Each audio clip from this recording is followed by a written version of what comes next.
ಸನಾತನ ಧರ್ಮದಲ್ಲಿ ಚತುರ್ಥಿ ತಿಥಿಗೆ ವಿಶೇಷ ಮಹತ್ವವಿದೆ. ಹಿಂದೂ ಕ್ಯಾಲೆಂಡರ್ ಪ್ರಕಾರ ಪ್ರತಿ ತಿಂಗಳು 2 ಚತುರ್ಥಿ ವ್ರತಗಳು ಬರುತ್ತವೆ. ಒಂದು ಶುಕ್ಲ ಪಕ್ಷದಲ್ಲಿ, ಇನ್ನೊಂದು ಕೃಷ್ಣ ಪಕ್ಷದಲ್ಲಿ. ಕೃಷ್ಣ ಪಕ್ಷದ ಚತುರ್ಥಿಯನ್ನು ಸಂಕಷ್ಟಹರ ಚತುರ್ಥಿ, ಹಾಗೆಯೇ ಶುಕ್ಲ ಪಕ್ಷದ ಚತುರ್ಥಿಯನ್ನು ವಿನಾಯಕ ಚತುರ್ಥಿ ಎಂದು ಕರೆಯಲಾಗುತ್ತದೆ. ನಾಳೆ ಫೆಬ್ರವರಿ 16 ಬುಧವಾರ ಸಂಕಷ್ಟಹರ ಚತುರ್ಥಿಯನ್ನು ಆಚರಿಸಲಾಗುತ್ತದೆ. ಚತುರ್ಥಿ ತಿಥಿ ಸಮಯವು ಏಪ್ರಿಲ್ 16ನೇ ತಾರೀಕು ಮಧ್ಯಾಹ್ನ 1:16 ಪ್ರಾರಂಭವಾಗಿ ಏಪ್ರಿಲ್ 17ನೇ ತಾರೀಕು ಮಧ್ಯಾಹ್ನ 3:23 ಮುಕ್ತಾಯವಾಗುತ್ತದೆ. ಚಂದ್ರೋದಯದ ಸಮಯ ಏಪ್ರಿಲ್ 16ರ ರಾತ್ರಿ 9:21. ಚಂದ್ರೋದಯದ ಸಮಯವನ್ನು ಗಣನೆಗೆ ತೆಗೆದುಕೊಂಡಾಗ ಏಪ್ರಿಲ್ 16 ಬುಧವಾರವೇ ಸಂಕಷ್ಟಹರ ಚತುರ್ಥಿಯನ್ನು ಆಚರಿಸಲಾಗುತ್ತದೆ. ಚೈತ್ರ ಮಾಸದ ಕೃಷ್ಣ ಪಕ್ಷದ ಸಂಕಷ್ಟಹರ ಚತುರ್ಥಿಯನ್ನು ವಿಕಟ ಸಂಕಷ್ಟಹರ ಚತುರ್ಥಿ ಎಂದು ಕರೆಯಲಾಗುತ್ತದೆ. ಬುಧವಾರ ಗಣೇಶನ ದಿನ. ವಿಕಟ ಸಂಕಷ್ಟಹರ ಚತುರ್ಥಿಯು ಬುಧವಾರದ ದಿನವೇ ಬಂದಿರುವುದರಿಂದ ವಿಶೇಷವಾಗಿ ಪ್ರಥಮ ಪೂಜಿತನನ್ನು ಶ್ರದ್ಧಾ ಭಕ್ತಿಯಿಂದ ಪೂಜಿಸಿದರೆ ನಮ್ಮ ಪ್ರತಿಯೊಂದು ಕೆಲಸಗಳು ಈಡೇರುತ್ತವೆ. ಗಣೇಶನು ಜೀವನದ ಅಡೆತಡೆಗಳನ್ನು ನಿವಾರಿಸುತ್ತಾನೆ, ಹಾಗಾಗಿ ವಿಘ್ನ ನಿವಾರಕ ಎಂದು ಕರೆಯಲಾಗುತ್ತದೆ. ಸಂಕಷ್ಟಹರ ಚತುರ್ಥಿ ವ್ರತವನ್ನು ಯಾರು ಅತ್ಯಂತ ಶ್ರದ್ಧೆ ಮತ್ತು ಸಮರ್ಪಣಾ ಭಾವದಿಂದ ಆಚರಿಸುವರೋ ವಕ್ರತುಂಡನು ಅವರ ಜೀವನದಿಂದ ಎಲ್ಲ ದುಃಖಗಳನ್ನು, ದುರಾದೃಷ್ಟಗಳನ್ನು ನಿವಾರಿಸುತ್ತಾನೆ. ಸಂತಾನವಿಲ್ಲದವರಿಗೆ ಗಣೇಶನು ಸಂತಾನ ಫಲ ನೀಡುತ್ತಾರೆ. ಈ ದಿನ ಗಣಪತಿಯನ್ನು ಪೂಜಿಸುವುದರಿಂದ ಶುಭ ಫಲ ಪ್ರಾಪ್ತಿಯಾಗುತ್ತದೆ. ಚತುರ್ಥಿಯಂದು ಉಪವಾಸವಿದ್ದು ಗಣಪತಿಯನ್ನು ಪೂಜಿಸಿದರೆ ಜೀವನದಲ್ಲಿ ಕೀರ್ತಿ, ಸಂತೋಷ, ಸಮೃದ್ಧಿ ದೊರೆಯುತ್ತದೆ. ಪ್ರತಿಯೊಂದು ಶುಭ ಕಾರ್ಯಕ್ಕೂ ವಿಘ್ನ ನಿವಾರಕನನ್ನು ನೆನೆಸಿಕೊಳ್ಳಲೇಬೇಕು. ಈ ಬಾರಿಯ ಸಂಕಷ್ಟಹರ ಚತುರ್ಥಿಯು ಬುಧವಾರ ಬಂದಿರುವುದರಿಂದ ವಿಶೇಷವಾಗಿ ಉಪವಾಸದ ಸಮೇತ ಆಚರಿಸಿದರೆ ಜಾತಕದಲ್ಲಿ ಬುಧಗ್ರಹದ ದೋಷಗಳಿದ್ದರೆ ಸಂಪೂರ್ಣವಾಗಿ ನಿವಾರಣೆಯಾಗುತ್ತದೆ. ನಾಳೆ ಗಣೇಶನ ಹೆಸರು ಹೇಳುತ್ತಾ 21 ಅಥವಾ 108 ಗರಿಕೆಯನ್ನು ಅರ್ಪಿಸಿದರೆ ತುಂಬಾ ಶ್ರೇಷ್ಠ. ನಾಳೆಯ ದಿನ ಬಾಳೆಹಣ್ಣು, ಪಂಚಾಮೃತ, ಯಾವುದಾದರೂ ಸಿಹಿ ಪದಾರ್ಥವನ್ನು ಅಥವಾ ಬೆಲ್ಲವನ್ನಾದರೂ ದೇವರ ನೈವೇದ್ಯಕ್ಕೆ ಇಡಬಹುದು. ಬಿಳಿ ಮತ್ತು ಕೆಂಪು ಹೂವುಗಳನ್ನು ಅರ್ಪಿಸಬಹುದು.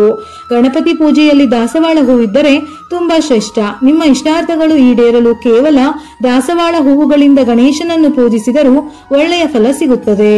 ಪೂಜೆಯ ಸಮಯದಲ್ಲಿ ಗಣೇಶನಿಗೆ ಸಂಬಂಧಪಟ್ಟ ಗಣೇಶ ಅಷ್ಟೋತ್ತರ, ಗಣಪತಿ ಉಪನಿಷತ್, ವೇದ ಮಂತ್ರಗಳನ್ನು ಪಠಿಸಬಹುದು. ಸಂಕಷ್ಟಹರ ಸ್ತೋತ್ರ, ವಕ್ರತುಂಡ ಮಹಾಕಾಯ ಅಥವಾ ಯಾವುದಾದರೂ ಗಣೇಶನಿಗೆ ಸಂಬಂಧಪಟ್ಟಂತಹ ಮಂತ್ರ ಶ್ಲೋಕಗಳನ್ನು ಸಂಕಷ್ಟಹರ ಚತುರ್ಥಿ ವೇಳೆ ಪಠಿಸಬಹುದು.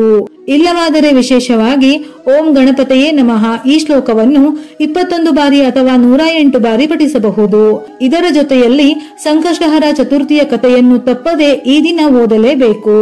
ಶುಕ್ಲಾಂಬರಧರಂ ವಿಷ್ಣುಂ ಶಶಿವರ್ಣಂ ಚತುರ್ಭುಜಂ ಪ್ರಸನ್ನವದನಂ ಧ್ಯಾಯೇತ್ ಸರ್ವ ವಿಘ್ನೋಪಶಾಂತಯೇ.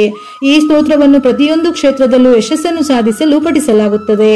ಗಂ ಗಣಪತಿಯೇ ನಮಃ. ನಿಮ್ಮ ಜೀವನದಲ್ಲಿ ಸಕಾರಾತ್ಮಕ ಶಕ್ತಿಯನ್ನು ಹೆಚ್ಚಿಸಲು ಈ ಮಂತ್ರವನ್ನು 108 ಬಾರಿ ಪಠಿಸಿ. ಜೀವನದಲ್ಲಿ ಶ್ರೀ ಗಣೇಶನ ಉಪಸ್ಥಿತಿಯನ್ನು ಆಹ್ವಾನಿಸಲು ಸಹಾಯ ಮಾಡುವ ಅತ್ಯಂತ ಮೂಲಭೂತ ಮತ್ತು ಶಕ್ತಿಶಾಲಿ ಮಂತ್ರಗಳಲ್ಲಿ ಇದು ಒಂದಾಗಿದೆ.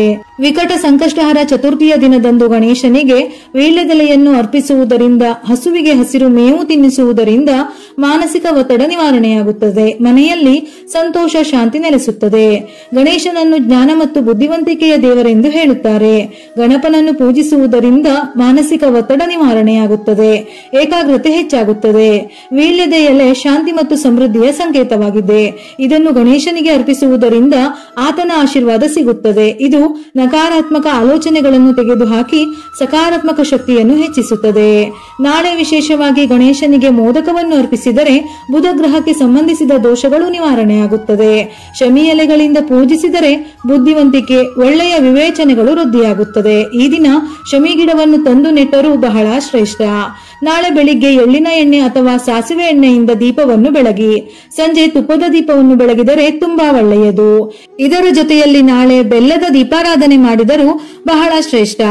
ಒಂದು ತಟ್ಟೆಗೆ ಅಕ್ಕಿಯನ್ನು ಹಾಕಿ ಅಕ್ಕಿಯ ಮೇಲೆ 2 ಕಡೆ 2 ಎಕ್ಕದ ಎಲೆಗಳನ್ನು ಇಟ್ಟು ಎಕ್ಕದ ಎಲೆಯ ಮೇಲೆ ಅರಿಶಿಣದಿಂದ ಸ್ವಸ್ತಿಕ್ ಚಿಹ್ನೆಯನ್ನು ಬರೆದು ಎಕ್ಕದ ಎಲೆಗಳ ಮೇಲೆ 2 ಬೆಲ್ಲದ ಅಚ್ಚನ್ನು ಇಟ್ಟು ಅದಕ್ಕೂ ಅರಿಶಿಣ ಕುಂಕುಮವನ್ನು ಹಚ್ಚಿ ತುಪ್ಪವನ್ನು ಹಾಕಿ 2 ಹೂಬತ್ತಿಯನ್ನು 1 ಬತ್ತಿಯನ್ನಾಗಿ ತಯಾರಿಸಿ ದೀಪವನ್ನು ಹಚ್ಚಬೇಕು. ನಂತರ ಅಕ್ಕಿ ಮತ್ತು ಬೆಲ್ಲದಿಂದ ಬೆಲ್ಲದನ್ನ ತಯಾರಿಸಿ ನೈವೇದ್ಯವಾಗಿ ಸೇವಿಸಬೇಕು. ಈ ದೀಪಾರಾಧನೆಯಿಂದ ಇಷ್ಟ ಅರ್ಥ ಸಿದ್ಧಿಯಾಗುತ್ತದೆ. ಗಣೇಶನ ಸಂಪೂರ್ಣ ಅನುಗ್ರಹ ಅನುಗ್ರಹ ಲಭಿಸುತ್ತದೆ.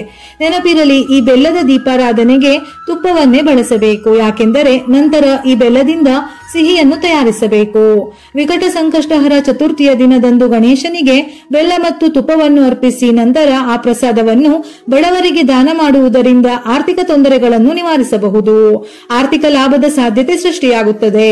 ವ್ಯವಹಾರದಲ್ಲಿ ಬೆಳವಣಿಗೆ ಕಂಡುಬರುತ್ತದೆ. ಉದ್ಯೋಗಾವಕಾಶಗಳು ಲಭ್ಯವಿದೆ. ಮನೆಯಲ್ಲಿ ಸಂತೋಷ ಮತ್ತು ಶಾಂತಿ ಇರುತ್ತದೆ. ಈ ದಿನದಂದು ಅಗತ್ಯವಿರುವವರಿಗೆ, ಬಡವರಿಗೆ ಹೆಸರು ಕಾಳುಗಳನ್ನು ದಾನವಾಗಿ ನೀಡಬೇಕು ಅಥವಾ ಹೆಸರು ಕಾಳಿನಿಂದ ಸಿಹಿಯನ್ನು ತಯಾರಿಸಿ ಗಣೇಶನಿಗೆ ನೈವೇದ್ಯ ಮಾಡಬೇಕು. ಸಂಕಷ್ಟಹರ ಚತುರ್ಥಿಯ ದಿನ ಕಪ್ಪು ಎಳ್ಳನ್ನು ದಾನ ಮಾಡುವುದು ಶುಭ. ಇದರಿಂದ ಅದೃಷ್ಟ ಪ್ರಾಪ್ತಿಯಾಗುತ್ತದೆ. ಇದು ದೇಹಕ್ಕೆ ಆರೋಗ್ಯ ಮತ್ತು ಮಕ್ಕಳಿಗೆ ದೀರ್ಘಾಯುಷ್ಯವನ್ನು ನೀಡುತ್ತದೆ. ಈ ದಿನ ಬೆಲ್ಲವನ್ನು ದಾನ ಮಾಡುವುದರಿಂದ ಜೀವನದಲ್ಲಿರುವ ಎಲ್ಲಾ ಅಡೆತಡೆಗಳು ನಿವಾರಣೆಯಾಗುತ್ತದೆ. ತುಪ್ಪವನ್ನು ದಾನ ಮಾಡುವುದರಿಂದ ಆರೋಗ್ಯ ಮತ್ತು ಹಣಕ್ಕೆ ಸಂಬಂಧಿಸಿದ ಸಮಸ್ಯೆಗಳು ನಿವಾರಣೆಯಾಗುತ್ತದೆ. ಈ ದಿನ ನಾಯಿ, ಹಸು, ಪಕ್ಷಿಗಳಿಗೆ ಆಹಾರವನ್ನು ದಾನ ಮಾಡಿದರೆ ಬಹಳ ಶ್ರೇಷ್ಠ. ಬಡವರಿಗೆ ಮತ್ತು ನಿರ್ಗತಿಕರಿಗೆ ಧಾನ್ಯಗಳನ್ನು ದಾನ ಮಾಡುವುದು ಬಹಳ ಪುಣ್ಯದ ಕಾರ್ಯ. ನಿಮ್ಮ ಸಾಮರ್ಥ್ಯಕ್ಕೆ ಅನುಗುಣವಾಗಿ ನೀವು ಅಕ್ಕಿ, ಗೋಧಿ, ಇತರ ಯಾವುದೇ ಧಾನ್ಯವನ್ನು ದಾನ ಮಾಡಿ.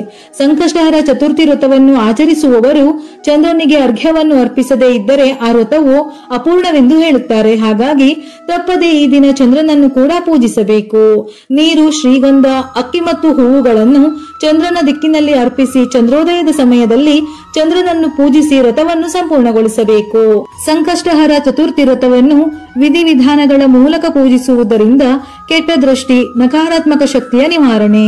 ಕುಟುಂಬದಲ್ಲಿ ಯಾವುದೇ ಅಶುಭಗಳಿದ್ದರೂ ಗಣೇಶನ ಅನುಗ್ರಹದಿಂದ ಸಕಲವು ಶುಭವಾಗುತ್ತದೆ. ಪ್ರತಿಯೊಂದು ವಿಘ್ನಗಳು ನಿರ್ವಿಘ್ನವಾಗುತ್ತದೆ ಎನ್ನುವ ನಂಬಿಕೆ. ವಿಡಿಯೋ ಇಷ್ಟ ಆಗಿದ್ದಲ್ಲಿ ಮರೆಯದೆ ಲೈಕ್ ಕೊಟ್ಟು ನಿಮ್ಮವರಿಗೆ ಶೇರ್ ಮಾಡಿ. ಉಪಯುಕ್ತ ಮಾಹಿತಿಯೊಂದಿಗೆ ಮತ್ತೆ ಭೇಟಿಯಾಗೋಣ.